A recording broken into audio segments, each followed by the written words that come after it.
शिव गुरु की चरणों की प्रणाम, मैया भवानी की चरणों की प्रणाम, हरिंदर भैया की चरणों की प्रणाम, लीलम दीदी की चरणों की प्रणाम, कथा सुनने वाला सारे गुरु भाई बहन के चरणों की प्रणाम। मेरा प्रणाम स्वीकार हो। हे महादेव जी, मेरा प्रणाम स्वीकार हो।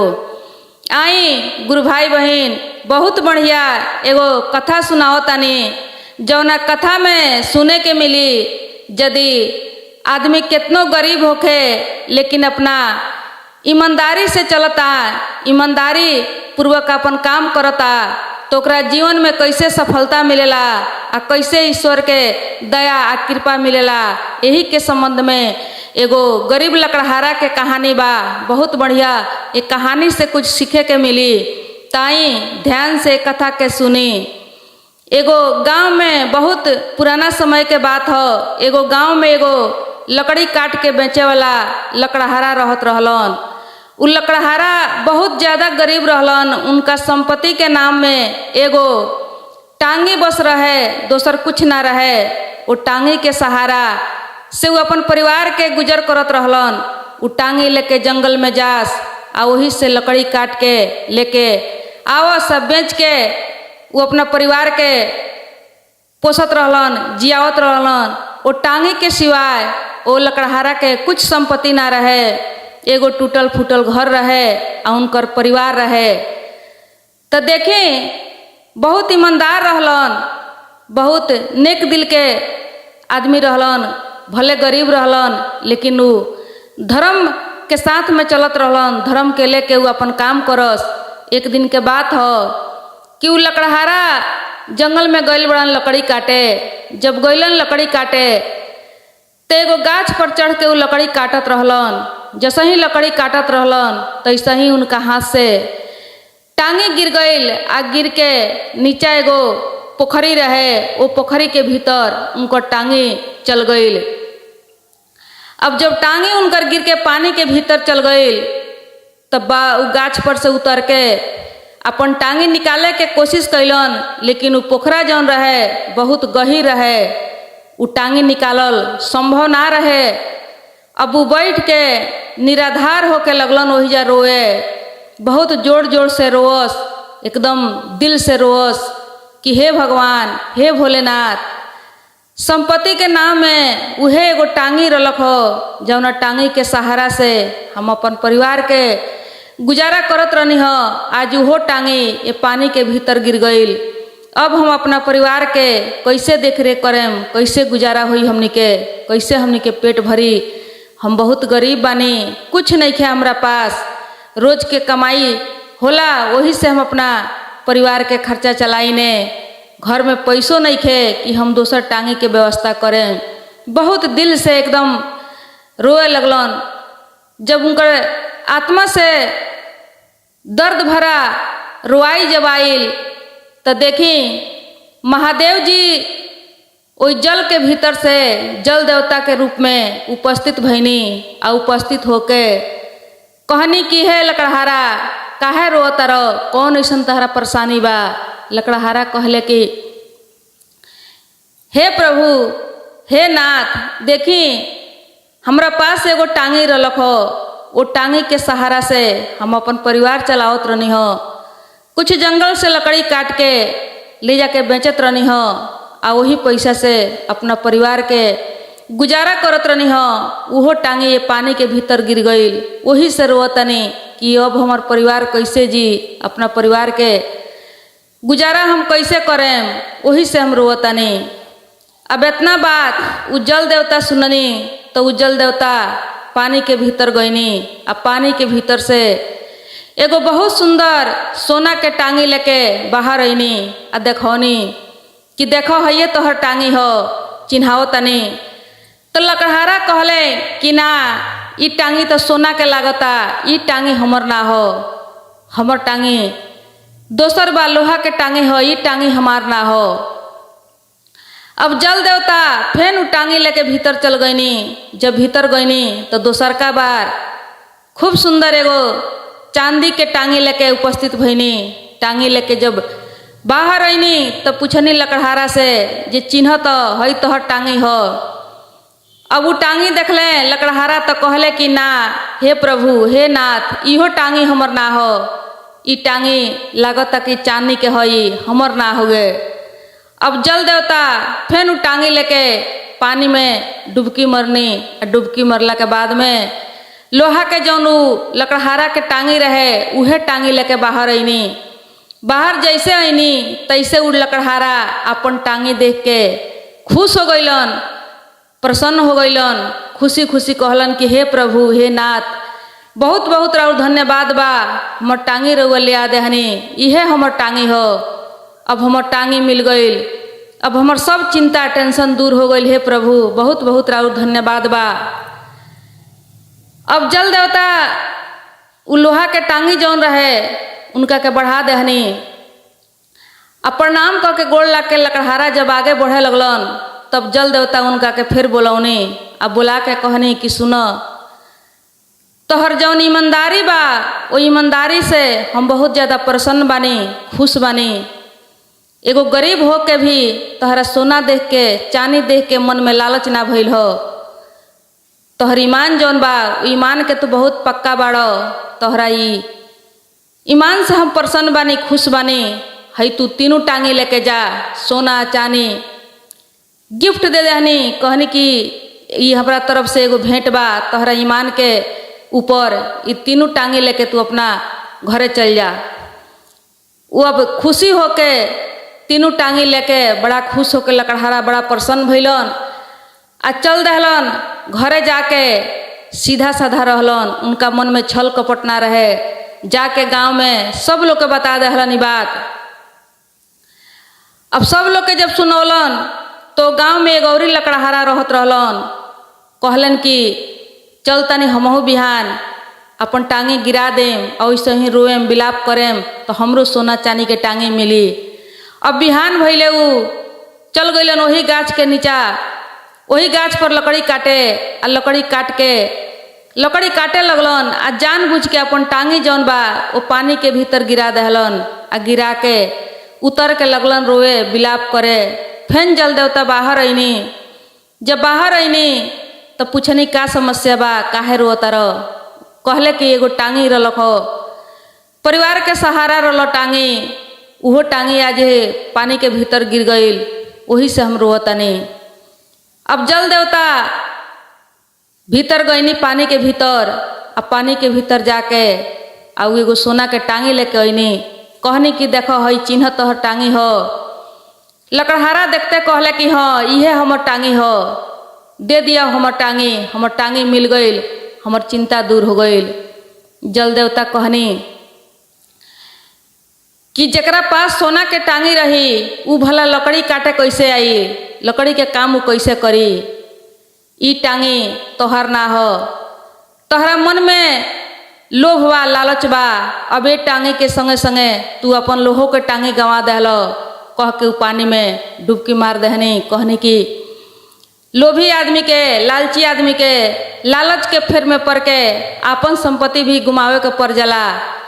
अब वो पानी के भीतर चल गईनी, अंतर्ध्यान हो गईनी। जब अंतर्ध्यान हो गईनी तो ये लोभी लकड़हारा जौन रहलन लालची उ रोत गावत अपना घरे अइलन। अपना घरे आके अपना करनी पर उनका बड़ा पछताव भइल कि सोना के चक्कर में हम अपन लोहा के टांगी भी गंवा दहनी, लालच के परिणाम हमरा मिल गईल।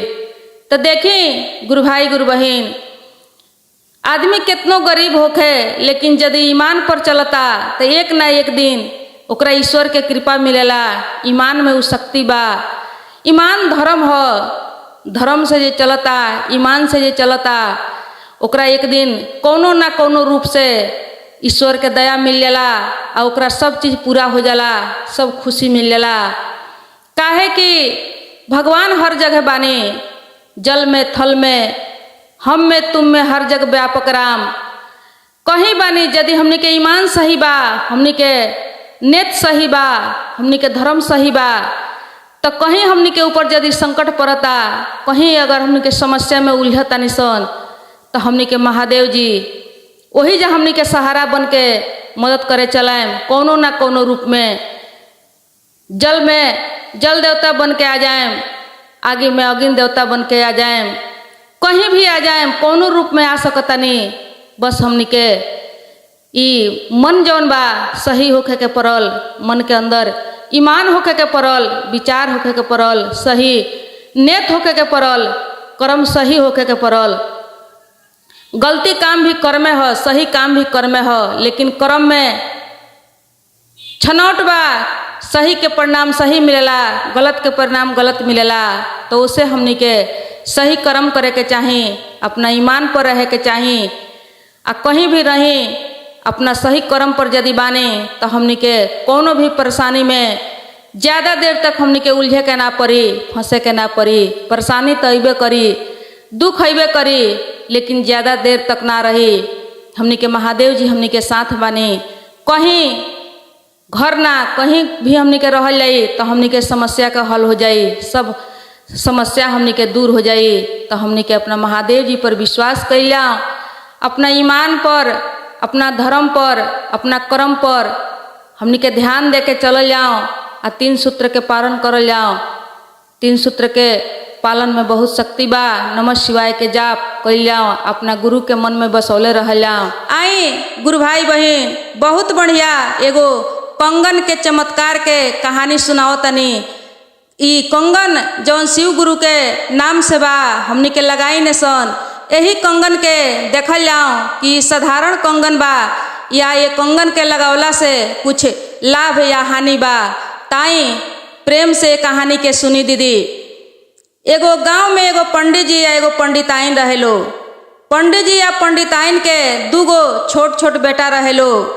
पंडिताइन जौन रहली उ शिव जी के शिष्या रहली, शिव जी के अपन गुरु बनौले रहली।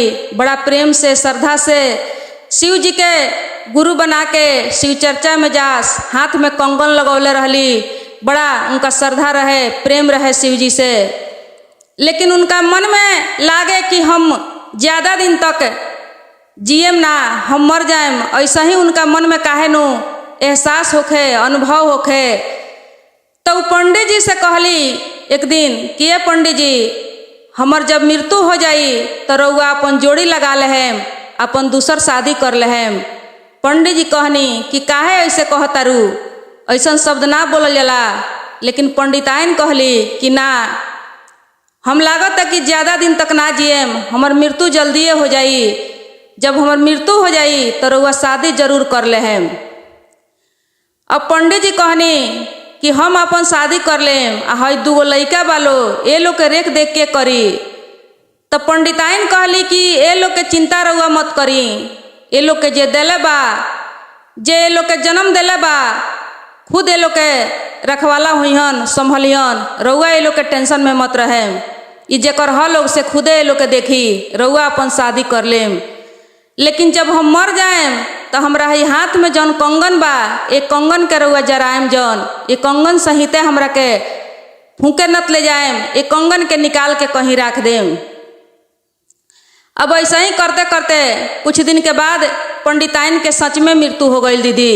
जब मृत्यु हो गई तब पंडित जी के बड़ा दुख भइल, बड़ा टेंशन भइल। अब पंडिताइन के दाह संस्कार ले जाए तरलन करे, तब तक उनका याद आइल कि पंडिताइन कहले बाड़ी कि हमर कंगन ना ले जाए के, हमर कंगन कहीं निकाल देवे के।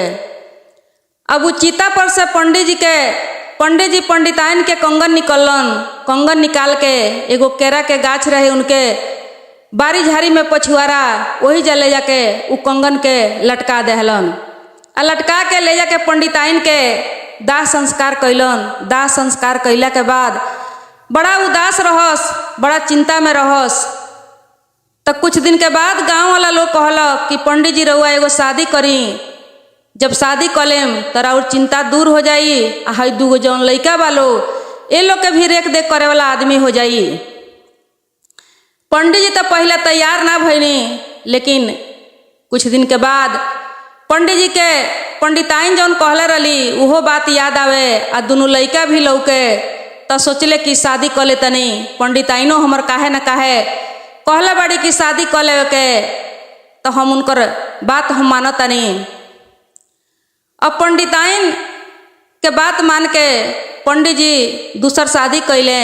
दूसर शादी जब कैले तो देखी दीदी नया पंडिताइन अली। नया पंडिताइन जब अली तो कुछ दिन तक लड़का सन के बड़ा सुंदर रेख देख कैली, बड़ा बढ़िया से संभल ली। लेकिन कुछ दिन के बाद पता ना उनकर केहू कान भर दिलक, केहू भड़का दिलक कि का भइल का ना भइल। अभी लड़का सन से लगली घृणा करे, लगली नफरत करे, घृणा करे। अब पंडित जी से एक दिन कहली कि ये पंडित जी है लड़का हमरा के बड़ा तंग करता रसन, बड़ा बदमाशी करता रसन, ये लड़का सन के ले जाके मुआ दी आ ना तो कहीं जंगल झाड़ी में छोड़ आई।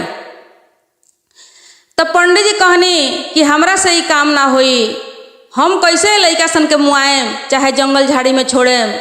ई हमर बेटा हलो, हमें लोग के जन्म दिले बानी, ये लोग के हम पिता हई, हमरा से ऐसा काम ना होके सकी। अब रोज रोज पंडिताइन यही बात के रिपीट करस, यही बात के रिपीट करस, बहुत घृणा बहुत नफरत लइकन से करस। पंडित जी एक दिन कहनी कि देखो हमरा से तो ना मुआवल जाई, लेकिन तू यदि चाहता रू तो तू खुदे मुआ दे लोग के, चाहे जे कुछ भी कर दो, हमरा से ना होके सकी ई काम। अब पंडिताइन सोचली कि पंडित जी से ई काम ना होई तो हम ही कौन उपाय सोचतानी। तो देखी गुरु भाई बहन पंडिताइन का कैली कि वो लड़का सन के मुआवे के पूरा तैयारी कैली, खड़िया उड़िया पिजा के रखली आ उ लड़कवे सन से कहली, उनका पछुआरा बारी में बहुत जमीन रहे, कहली कि आज तोनी के हम बहुत बढ़िया बढ़िया मिठाई खियाएम, बहुत बढ़िया बढ़िया कपड़ा पहिराएम, एगो पूजा बा, चल के है पछुआरा एगो गड्ढा खोड़सन। अब वो लड़कवने से एगो गड्ढा खुनवली आ गड्ढा खुनवा के लिपवली आ सब कुछ कह के आ खड़िया लेके अली, कहली कि है खड़िया के पूजा करसन। पूजा उजा करा के आ कहली कि तोहनी के गड्ढा माहे उ माहे घूम के गोड़ लागसन, तब तोहनी के हम प्रसादी देहें, मिठाई खियाएम। तो देखिए गुरु भाई बहन लड़का छोट छोट रहसन, ओकनी के का समझ रहे कि हमनी के साथ ही का होखे वाला बा। अब दोनों लड़का घूम के आ जब गोड़ लागत रसन गड्ढा माहे घूम के, तब तक ही खड़िया उठा ले हली आ खड़िया उठा के जैसे वो लड़का सन पर चलावे के टिकाव तारी तैसे ही वही जा उ जौन कंगन रहे उ कंगन सांप बन के आ उनका हाथ में आके लपटिया गईल। उनका हाथ में लपेट लेलक। अब बार बार सांप के झाड़ के हटावस आ बार बार खड़िया उठावस, बार बार झाड़ के उठावस आ खड़िया उठावस। जब तीसरका बार एकदम जोड़ तोड़ से खड़िया उठौली तब पूरा खड़िया सहिते तलवार सहिते उनकर पूरा हाथ उत में पूरा बढ़िया से सांप लपेट के एकदम खड़ा हो गईल। अब देख के पंडिताइन सहम गईली, डर गईली, खड़िया बिग दहली, बिग के कहली कि लागत कि ये गछिया में एगो कंगन रल, वही कंगन के शायद चमत्कार हो, ई शिव गुरु के कंगन हो। अब खड़िया बिक के आ शिव गुरु के लगली गोहरावे, गोड़ लागे कि हे शिव गुरु माफ करी हमरा के, हमरा से बहुत भारी पाप होत रहलक हो, बहुत हम पाप करत रहनी हो, माफ करी हमरा के। खड़िया बिक दहली आ बिक के दोनों लड़का सन के गले से लगा लेहली, कहली कि दोनों लड़का हमर बच्चा हुआ सन, हे गुरुजी माफ़ी करी हमरा के, बहुत भारी गलती हम करत रहनी हो। आ फुट फुट के रोए लगली, दोनों लड़का सन के गले लगा के घर में ले गईली। घर में ले जाके अच्छा से वो लोग के नहवा के धोवा के बढ़िया से कपड़ा पहना के खाना खियौली, खाना खिया के आ ले जाके दोनों जने के अपना गोद में लेके सुत रहली। तब तक रात में पंडित जी कहीं से आईनी, पंडित जी आनी तो पंडित जी से कह दिल रही दिन में कि आज हम कैसहूँ कके लोग के मुआ देहम। पंडित जी बड़ा दुख में बड़ा टेंशन में अपना घरे आईनी तो घर खोलवनी। पंडित जी को जब घर खोलवनी तो कहली पंडिताइन की घर खुला है बा, आई बड़ा खुशी के बात बा, कोनो दुख चिंता के बात नहीं खे। पंडित जी कहले कि का खुशी के बात बा, एगो तो एगो आज तक तू हमर दोनों लड़का मार दिले होखबू, खुशी के कौन बात बा। लेकिन जब पंडित जी घर खोलतानी तो दोनों लड़का सुरक्षित देखतानी, पंडिताइन के गोदी में सुतल बालो बड़ा सुंदर से। जब पंडित जी देखनी तो चकित हो गईनी, पंडिताइन से पूछनी तो पंडिताइन कहली कि हाँ हम आज ये लोग के पूरा मारे के तैयारी कर चुका रहनी हो। जब मारे ये लोग के गईनी हो तो पहिलका पंडिताइन के जौन कंगन रल उ कंगन सांप बन के हमरा हाथ के बांध लेलक हो, घेर देलक हो, मारे ना देलक हो। ऐसे कि उ पंडिताइन जौन रहली उ पूरा सच्चा दिल से मन से शिव के मनले रहली, शिव जी के उ भक्त रहली। ओसे उनकर कंगन जौन रहे उ कंगन उ लोग के उनका लड़का के रक्षा कैलक, बचौलक। तो देखी पंडिताइन कहली कि देखी पंडित जी, आज से हमनियों के आई दोनों लड़का शिव जी के हमनी के गुरु बनावल जाओ आ उनकर शिष्य बनल जाओ आ हमनी के शिव चर्चा में चलल जाओ। तब बड़ा प्रेम से चारों जने शिव के शिष्या बनल लो आ शिव चर्चा में जाए लागलो, 3 सूत्र के पालन करे लागलो आ बड़ा प्रेम से शांति से रहे लागलो अपना परिवार में, एकदम सुख शांति वो लोग के मिले लागल। तो देखें गुरु भाई गुरु बहन, ई कंगन जौन बा ई कंगन कोनो साधारण कंगन नहीं खे। एकरा के यदि मन से धारण कइल जाई, मन से एकर प्रयोग कइल जाई, दिल से मानल जाई, विश्वास कइल जाई, तो ये कंगन में भी चमत्कार बा, शिव जी के महिमा बा, शिव जी के कृपा बा। ये कंगन में कंगन के अपना के देखी, शिव के गुरु बना के देखी दीदी। आइए कंगन होखे या 3 सूत्र के जौन पालन बा एकरा के विश्वास करी, विश्वास करके देखी। कदम कदम पर गुरु जी बानी, हर जगह गुरु जी के दया एकदम अपरंपार बा। तो हमनी के कंगन के विश्वास कइल जाओ आ कंगन के जरूर धारण कइल जाओ। जे शिव के गुरु बनैले बा उ ये कंगन के जरूर धारण करी। काहे कि देखी दीदी ई कंगन से बहुत फायदा बा। हमनी के अनेक किस्म के बीमारी भी ऐसे दूर होखे वाला बा, जैसे बीपी, ब्लड प्रेशर या दिल के धड़कन, इस सब चीज़ के साइंस के रीजन से भी काम करेला कंगन। तो कंगन के जरूर लगाई, बहुत ऐसा बीमारी बा जैसे ठीक हो सकता आ गुरु जी के दया तो बढ़ले बा। आई गुरु भाई बहन, बहुत बढ़िया एगो कहानी बा जौन की एगो आन्हर बुढ़िया माई रहली आ उ बुढ़िया माई अपना भक्ति के बल पर महादेव जी के कैसे ठग लेले रहली, यही के संबंध में बहुत सुंदर कहानी बा। ये कहानी के आई सुनल जाओ। एगो गांव में एगो आन्हर बुढ़िया माई रहली, जन्मे से आन्हर रहली, दोनों आँख से वो आन्हर रहली, कहियो उनका कुछ दिखाई ना देवे। लेकिन आन्हर रहते हुए भी वो बुढ़िया माई शिव के परम भक्त रहली, बहुत बढ़िया से शिव जी के भक्ति करस, शिव जी के पूजा आराधना साधना सब कुछ करस, मन में विश्वास रख के लगन से भक्ति करस। लेकिन कहियो कुछ मांगस ना महादेव जी से, आ ना ही अपना आँख के बारे में कोनो शिकायत करस महादेव जी से। उनका कोनो शिकायत ना रहे, कोनो भगवान से कोनो प्रकार के दुख ना रहे, कोनो उनका चिंता ना रहे। उनका एगो बेटा भी रहलन, एगो बहू भी रहली, बेटा पतोह घर में रहे लो। उनकर आँख ना रहे, अपन जौन समझ में आवे वो काम करस, प्रेम पूर्वक से घर में रहस आ महादेव जी के भक्ति करस। एक दिन के बात है कि कैलाश में महादेव जी बैठा रहनी। महादेव जी सोचनी कि आँख ना होते हुए भी ये आन्हर आदमी कितना प्रेम से कितना श्रद्धा से हमर भक्ति करेला, कहियो कुछ के मांग ना रखेला, आँख नहीं खे, लेकिन फिर भी कहियो भगवान से शिकायत नहीं खे। शायद हमरा ये बुढ़िया माई के कुछ दे देवे के चाही। हम चलत तनी एक दिन ये बुढ़िया माई के दर्शन करके हमहू दर्शन करे उनकर, काहे कि हमर प्रिय भक्त बाड़ी आ हम अपन दर्शन भी उनका के देम आ कुछ उनका के मांगे के कह के उनका मन पसंद के उनका मन चाहे कुछ वरदान हम देहेम।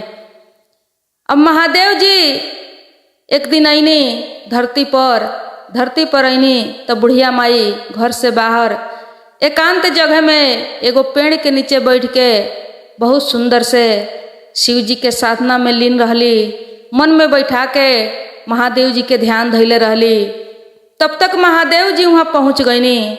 महादेव जी पहुँच के जाके कहनी कि ये बुढ़िया माई, हम महादेव जी हई, हम महादेव जी तोहरा समीप आइल बानी, तोहरा त आँख नहीं खे कि तू हमरा के देख सकबू, लेकिन तू सच मानो हम महादेव जी यहाँ आइल बानी, तू कुछ मांगे के चाहतारू तो तू हमरा से कुछ मांगो, कुछ वरदान मांगो, तहरा भक्ति से हम प्रसन्न बानी, खुश बानी। देखी गुरु भाई बहन, महादेव जी के नाम सुन के वो बुढ़िया माई के आँख तो नहीं खे, लेकिन फिर भी विश्वास करके महादेव जी कहनी कि तू अपना हृदय के आँख से देखो, पहचाना हमरा के। बुढ़िया माई विश्वास कैली, महादेव जी के प्रणाम कैली, गोड़ लगली। महादेव जी कहनी कि तू कुछ हमरा से वरदान मांगो। बहुत दिन तू हमर भक्ति कैलू, साधना कैलू, लेकिन हम तहरा के कुछ आज तक दिले नहीं खी। अब तू कुछ हमरा से मांगो। बुढ़िया माई कहली कि हम कौन चीज मांगी, हमरा कोनो चीज के जरूरी नहीं खे, रउर दर्शन हो गई उहे हमरा खातिर काफी बा। लेकिन महादेव जी कहनी कि ना, हे बुढ़िया माई, तू कुछ ना कुछ हमरा से मांगो, कोनो वरदान तू मांगो। तब बुढ़िया माई कहली कि देखल जाओ, हम अपना घरे जाएम, हमरा एगो बेटा बाड़ेन, एगो पतोह बाड़ी, हम वो लोग से कुछ सलाह करेम, ओकरा बाद हम बिहान रउआ से कुछ मांगेम। यही समय में यही जगह पर रउआ बिहान आएम, हमहू बिहान आएम, आ बिहान हम कोनो चीज़ मांगे को हुई तो वो लोग से पूछ के सलाह करके हम कुछ मांगेम। ऐसे तो हमरा कुछ ना चाही, रउर दर्शन हो गई उहे हमरा खातिर बहुत काफ़ी बा। अब महादेव जी कहनी कि ठीक बा, तू जाए अपना घर में सलाह करके अपना बेटा पतोह से अइह, आ जौन कुछ भी मांगे के होई उ मंगियो, हम देवे खातिर तैयार बानी। तो देखी गुरु भाई बहन, बुढ़िया माई गईली अपना घरे जाके अपना पतोह से, अपना बेटा से कहली कि महादेव जी आई रहनी हो, महादेव जी हमरा के कुछ मांगे के कहत रहनी हो, लेकिन हम कहनी है कि तोहनी के कुछ सलाह से हम मांगे। तोहनी के का कहतर लगिन, का इच्छा बा, कौन चीज मांगल जाई तो सही रही महादेव जी से। पतोह कहली कि देखी गुरु भाई बहन, उनका बेटा पतोह के कोनो संतान ना रहे, बहुत दिन से उ लोग ऐसे ही रहे लो, उ लोग के संतान ना रहे। तो उससे उनकर पतोह जौन बा तौन कहली कि ये माई, महादेव जी से एगो पोता मांग लेहम, काहे कि हमनी के संतान नहीं खे, यदि एगो पोता मिल जाई तो हमनी के संतान के सुख हो जाई, महादेव जी से रउआ इहे वरदान मांगे। उनकर बेटा कहले कि ना माई, महादेव जी से धन मांग लिह, हमनी के ऐसा हूँ गरीब बानी सन, धन यदि हो जाई तो हमनी के सुखी जीवन जिए लागल जाई, हमनी के धन के जरूरी बा। अब बुढ़िया माई कहली कि दोनों आदमी के तो दो किस्म के मांग बा, अब हम कौन चीज़ मांगेम, बेटा के बात मानी कि पतोह के बात मानी। आई दोनों अपना अपना स्वार्थ खातिर उनका वंश चाही आ उनका धन चाही। अब का कैली कि उनकर पड़ोसी एगो सहेली रहली, बहुत वो लोग में पटत रहे, तो कहली कि काहे ना हम अपना सहेली से चल के सलाह ले ली कि वो का कहतरी। तो गईली उनका पास, गईली तो जाके सब कहानी सुनौली, सुना के कहली महादेव जी हमरा के वरदान देवे के कहतनी, बेटा कहतरे कि धन मांग लो, पतोह कहतरी कि पोता मांग लो, हमरा समझ नहीं खे आवत कि हम कौन चीज मांगी। तो उनकर सहेली जौन रहली, उनकर सच्चा सखी रहली, उनकर सहेली रहली, सही सलाह दहली, कहली कि देखो जीवन भर तू दुख कटलू आँख के बिना, जन्म से बिना आँख के तू पड़ल बाड़ू, ये दुनिया के देखे ना सकलू, कहियो तहरा कुछ लौकल ना। दुनिया का होला, धरती के ई रंग बिरंग के जौन कुछ भी बा ये धरती पर कुछ तहरा देखे के ना मिलल। आ जब ऐसा अवसर आइल बा, महादेव जी तहरा समीप आइल बानी, कुछ देवे के चाहतानी, तो कुछ ना, बस तू अपना खातिर दोनों आँख मांग लो, नेत्र के हीन बाड़ू, तू अपना नेत्र के रोशनी मांग लो, संसार के देखे के मिल जाई। इस संसार का होला, इस सब कुछ तहरा समझ में आई, इससे बड़का सुख का होई। तू कुछ मत मांगिह, बस अपना खातिर महादेव जी से दोनों आँख मांग लिह। कहली बुढ़िया माई की ठीक बा, इहो बढ़िया बात बा। कहली उनकर सहेली की सभे तो अपना अपना खातिर लागल बा, बेटा के तहरा धन चाही, पतोह के वंश चाही, तहरा खातिर तो कोई नहीं के सोचत। जब महादेव जी वरदान देवे के कहतनी तो तू अपना खातिर वही मंगी हो। अब बिहान भइले फेन बुढ़िया माई वही गाछ के नीचे गईली, जाके बैठली, महादेव जी के ध्यान धैली। तब तक महादेव जी अइनी। महादेव जी जब अइनी तब पूछनी कि हे बुढ़िया माई बोलो का मांगो तारू, घर में का सलाह को के आइल बाड़ू। अब बुढ़िया माई देखी असमझ में पड़ गई रही कि हम बेटा के बात मानी कि पतोह के बात मानी कि हम अपना खातिर मांगी। अब उनका कुछ समझ में ना आवे। अब वो का कैली कि बड़ा चलाकी से, बड़ा होशियारी से केहू के बात ना मनली, ना वो पड़ोसिन के बात मनली, ना बेटा के ना पतोह के। अब महादेव जी से कहतरी कि हे महादेव जी, हम जौन चीज मांगे वो चीज हमरा मिल जाई। महादेव जी कहने कि हाँ, जौन चीज मांगबू तौन चीज तारा मिल जाई। हम एकदम वरदान देवे खातिर तैयार बानी, तारा के मनवांछित फल हम दे दे हैं, तू जौन कुछ भी मांगो। तो कहली बुढ़िया माई कि देखी महादेव जी, हम चाहतानी कि हमार पोता सोना के गिलास में पानी पियो, उहे हम देखे के चाहतानी। देखी गुरु भाई बहन कितना होशियारी से कितना बढ़िया वरदान मंगली कि हमार पोता सोना के गिलास में पानी पियत होखो, उहे हम देखे के चाहतानी। महादेव जी ठठा मार के हंसनी, कहनी कि बाहरे बुढ़िया माई, आँख ना होते हुए भी तू हमर भक्ति कैलू, आ भक्ति के बाद तू अपना भक्ति के बल पर हमरा के आई ठग लेहलू। हम तहरा हजूरे ठगा गईनी, काहे कि तू इतना ना होशियारी कैले बाड़ू कि तू एगो वरदान में 4 गो फल मंगले बाड़ू। 4 गो वरदान तोहर पूरा हो गईल। आज हम तहरा हजूरे ठगा गईल बानी। काहे कि जब तोहर पोता होई तब तो जाके सोना के गिलास में पानी पी, तो तोहरा पोता होखई के परी, हमरा देवही के परी तहरा खातिर पोता। आ जब तहरा बेटा के पास धन होई तब तो सोना के गिलास में पानी पी। तो 2 गो वरदान हो गईल। तीसरका वरदान हो गईल कि तोहर जब आँख होई तब तक तू देखबू, तू तो आन्हर बाड़ू, जब तक आँख ना होई तब तक तू देखे ना सकबू। तो तीसरका वरदान हो गईल। चौथका हो गईल कि पोता होखे के तकले तहरा जिंदा रहे के परी, तोहर लंबा आयु भी चाही। तो ये चौथका वरदान हो गईल। तू एगो वरदान में हमरा से 4 गो वरदान ठग लेलू। बहुत होशियार बाड़ू।